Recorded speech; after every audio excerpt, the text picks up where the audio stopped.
அரசியல் களத்திற்கு அன்புடன் வரவேற்கிறோம். ஒரு இந்தியா கிட்டத்தட்ட ஒரு 145 கோடி மக்கள் மேல கிட்டத்தட்ட 150 கோடி மக்கள்னு சொல்லிட்டு சைனாவை பின்னுக்கு தள்ளிட்டு இந்தியா முதலிடம் பிடிக்கக்கூடிய ஒரு சூழல் இருக்கு. ஆனா நம்ம ஒலிம்பிக்ல 60 இடங்களை தாண்டி ஒரு பயணப்படக்கூடிய ஒரு சூழல் எதனாலன்றது நம்ம யாராவது சிந்திச்சோமா?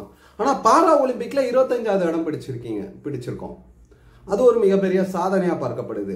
ஆனா மக்கள் தொகையில இந்தியா உலகத்தின் நம்பர் 1 இடத்துல இருக்கு. சரி, முதலாவது இடத்தில் இருக்கக்கூடிய நாம விளையாட்டுத்துறையிலே முதல்ல இருக்கணுமே, ஏன் இல்லை? கிரிக்கெட்ல மட்டும்தானே இருக்கோம். கிரிக்கெட்ல கூட ஒரே ஒரு விஷயம் சொல்றேன், மற்ற எந்த அணியும் உலகத்தில் இருக்கக்கூடிய எந்த அணியும் ஒரு முறை கூட இந்தியாவை வீழ்த்த முடியாது. இந்தியாவை வெற்றி பெற முடியாது. இந்தியாவை வீழ்த்த முடியாது. இந்தியாவை அவர்கள் வெற்றி வாகை சூடவும் முடியாது. ஏன் முடியாது அப்படின்னா, திறமையான வீரர்களை தேர்ந்தெடுத்து போட்டார்கள்னு சொன்னா நிச்சயமா வெற்றி நிச்சயம்.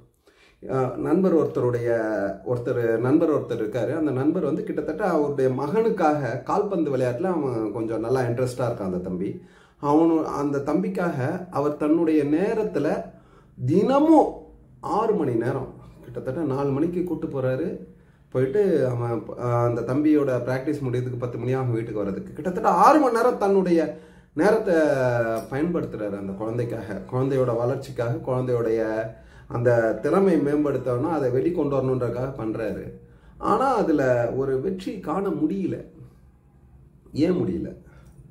நல்லா விளையாடுறாரு, அதுல எந்த மாற்றமும் இல்லை. நல்லா விளையாடக்கூடிய நபரை டீமுக்கு கொண்டு போகணும்ல. டீமுக்கு கொண்டு போகும் பொழுது பந்து அடிக்கவே தெரியாத ஒருத்தன் உள்ள வரான் விளையாடுறதுக்கு. இவர் வெளியில இருக்கக்கூடிய ஒரு சூழல். ஆனா இவர் இருந்தாருன்னா அந்த டீம் நிச்சயமா வின் பண்ணும். அந்த அளவுக்கு ஃபுல் கெப்பாசிட்டி, ஃபுல் பவர், நல்லா விளையாடக்கூடிய திறமையான நபர். இப்ப என்னன்னா, எல்லா இடத்துலயுமே பாலிடிக்ஸ் அப்புறம் ஜாதி இரண்டுமே இருக்கு. ஜாதி ரீதியாகவும் பிற்படுத்தப்பட்ட வகுப்பினர், நான் சொல்றது பிற்படுத்தப்பட்ட வகுப்பினர் சொல்றது எல்லாருமே சொல்றேன். பிசியில் வரக்கூடியவர்கள் மட்டும் எல்லாருமே சொல்றேன். ஓசி, அது மிகவும் உயர்ந்த ஜாதியில் இருக்கக்கூடியவர்கள் மட்டுமே விளையாடக்கூடிய விளையாட்டாக பல விளையாட்டு இருக்கு. என்ன ஏன் இதனால சாதிக்க முடியலன்னு நினைக்கிறோம்னா, நல்லா அச்சீவ் பண்ணி திறமைகள் முழுவதும் இருக்கக்கூடிய ஒரு நபர், அவரை வீழ்த்தவே முடியாது அப்படின்ற ஒரு நபர் போயிட்டு போட்டியில் பங்கு பெற்றால் தானே வீழ்த்த முடியாது. போட்டியில் பங்கு பெற முடியாத அளவிற்கு பாலிடிக்ஸ் உள்ள வருது, ரெக்கமெண்டேஷன் வருது. இந்த ரெக்கமெண்டேஷன் வெளிப்பாடு என்னன்னா, திறமையே இருக்காது, அவன் போனாலும் நிச்சயமா தோத்துருவான், அவன் போனா நிச்சயமா அவனால வெற்றி பெறவே முடியாதுன்ற நபர்கள் எல்லாம் போட்டியாளர்களாக போவாங்க. அப்போ போட்டியாளர்கள் வரிசையில போகக்கூடியவர்கள் வெற்றி பெறுவதற்கு தகுதிகள் நிறைந்த ஒரு வலிமை மிக்க நபராக போனாங்கன்னா நிச்சயமா வெற்றி பெற முடியும்.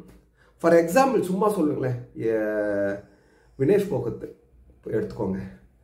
போறாங்க, வெற்றி வாகை சூடக்கூடிய நிலைக்கு போறாங்க, வெற்றி பெற்று விட்டார்கள் என்று சொன்னால் அவர் சொல்வதை இந்த உலகம் கேட்கும். அதனால் அவருடைய வெற்றியை தடை செய்யறாங்க. எவ்வளவு பெரிய ஒரு அரசியல் இதுல இருக்கு பாருங்க.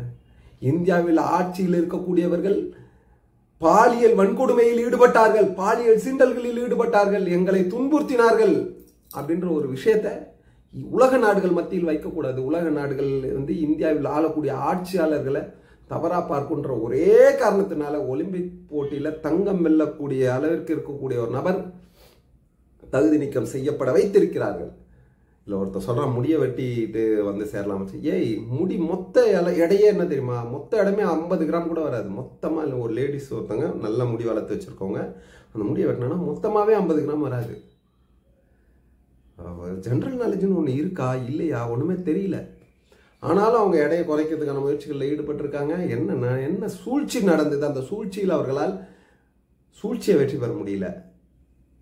விதியை மாற்ற முடியும், சூழ்ச்சிகளை மாற்ற முடியாத சூழலுக்கு அவங்க தள்ளப்பட்டிருக்காங்க. பாவம், அவர் அவ்வளோ பெரிய இந்தியா அதாவது ஒலிம்பிக்ல ஒரு தங்கப்பதக்கம் வெல்லக்கூடிய ஒரு வாய்ப்பு கூட வேண்டாம். ஆனா நாங்கள் செய்த பாலியல் சீண்டல்கள் உலக நாடுகளுக்கு தெரிந்துவிடக்கூடாது.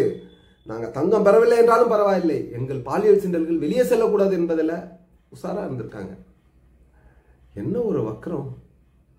இப்ப எப்படி இந்தியா வல்லரசாக முடியும்? இந்தியா எப்படி உலக நாடுகள் மத்தியில் தன்னை முதல் இடத்திற்கு கொண்டு வர முடியும்? வாய்ப்புகள் இல்லாத ஒரு விஷயமா இருக்கு. ஏன்னா சும்மா சொல்லுங்களேன், ஒரு 10 பேர் இருக்காங்கன்னா 10 பேர்ல திறமையான நபர் யாருன்னு ஒரு ஆளை எடுத்தாங்கன்னா ரைட்டு, திறமையான நபரை எடுத்து நிறுத்திட்டாங்க, இவர் தான் போட்டியாளர்.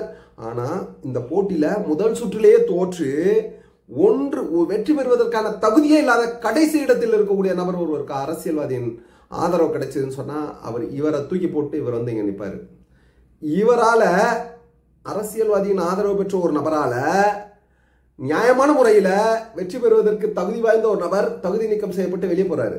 இந்த நபர் இன்னொரு நாடு, அதாவது ஒரு 100 கோடி பேர்ல ஒரு நபரை சிறந்தவரை எடுக்கும் பொழுது சிறந்தவர்களில் சிறந்தவர் ஒரு ஆளு, இவரை விட்டுட்டு கீழே தோற்று போன ஒரு நபரை எடுத்து நிறுத்தும் பொழுது 10 கோடி நபர்களில் சிறந்தவராக வரக்கூடிய ஒரு நபர் இவரோட போட்டி போடும் பொழுது தோல்வியுற்ற நபர் இங்கு தோல்வியுற்ற நபர் அங்குதான் தோல்வி வருவார்.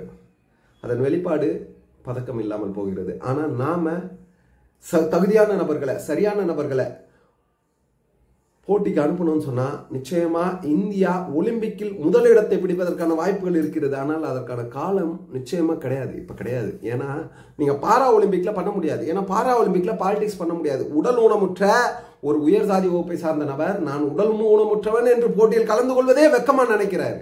அதன் வெளிப்பாடு தான் இன்னைக்கு பாரா ஒலிம்பிக்ல நம்ம ஒரு கௌரவமான ஒரு இடத்தை பிடிச்சோம். ஆனா ஒலிம்பிக் போட்டியில எங்கேயோ போயிட்டு இருக்கோம். நமக்கு மேல இருக்க எந்தெந்த நாடுகள்லாம், பிரான்ஸ், இவங்களாம் ரொம்ப கம்மியான மக்கள் தொகை வச்சிருக்கக்கூடிய நாடுகள்லாம் முதல் இடத்துல இருக்காங்க. ஆனா நம்மளால அந்த இடத்தை பிடிக்க முடியல.